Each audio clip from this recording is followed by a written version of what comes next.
हाय सांग माने जय जगन्नाथ समस्त को मु आज आपण मानक पाखकु नहीं आसी आउ गोटे रेसिपी यह कदली चपर पतुआ किपरि बनैली आपण मानक मो फास्ट रु लास्ट पर्यंत मो वीडियो को थरे देखंतु। प्रथमे कदली को भल भाव धोई काटी कदली रु चोपा बाहर करदेली। आपण माने भी मो भली कदली चोपा को न पपाड़ी एमिति चोपारे पतुआ रेसिपी करी निजे खाई समस्त मो रेसिपीटी जदि भल लागिला कि नहीं कमेंट रे निश्चित जणांतु। आ मो चैनल को सब्सक्राइब करबा को जमार भी भूलिबेनी। नुआ हो कि पुराना हो मो चैनल को दया करी टिके सब्सक्राइब कर देबे। सब्सक्राइब करले मु एमिति अनेक वीडियो आपण मानक पाखकु नहीं आसीबी। प्रथमे कदली को भल भाव धोई तार चोपा बाहर करदेली। धोईकी गोटे जगार मु रखीदेली। एपटे कड़ारे मु तेल गरम कली।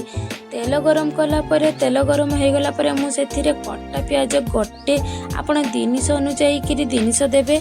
गोटे कदली हेले फाळे देबे, दीटा कदली हेले गोटे प्याज देबे। बेसी मिठा भी लागी जिवो सेथिपाई मु गोटे कदली चोपा नहीं। गोटे कदली चोपारे फाळे प्याज मु काटिकी सेथिरे पकई देई। तुआरे कोन कोन दिया जिवो सेथिरे गोटे जगार मु सबु नहीं जाईची। गोटा जीरा, रसुण, लंका, प्याज, बादाम मंजी, सरिष सबको ऐड करी ग्राइंडिंग कर देली। सुखिला कले पतुआ बहुत ही शीघ्र होबो। सेथिपाई मु जतले ग्राइंडिंग कली अल्प पानी दे ग्राइंडिंग कली। बेसी पानी देले लेट रे पतुआ हेबो सेथिपाई अल्प पानी दे। एपटे प्याज हमर भल भाव रे भाजी हो गला परे पेस्ट को मु हळदी स्वाद अनुसार लूण पकई करी भल भाव रे गळई देली। एपटे प्याज हमर रेडी हो गला। तापरे मु छटी पेस्ट गुडा को भल भाव रे गळई देइथिली। एपटे मु अल्प अल्प करी पकई दउची। तापरे भल भाव रे नाड़ी नाड़ी ताकू मु सुखला कली। सुखला हो गला परे हमर पुणी थरे मु सेथिरे अल्प लूण को ऐड कर देली। नाड़ी नाड़ी पुला सुखला हो गला। आपण माने एहाको थरे ट्राई करी खाई देखंतु।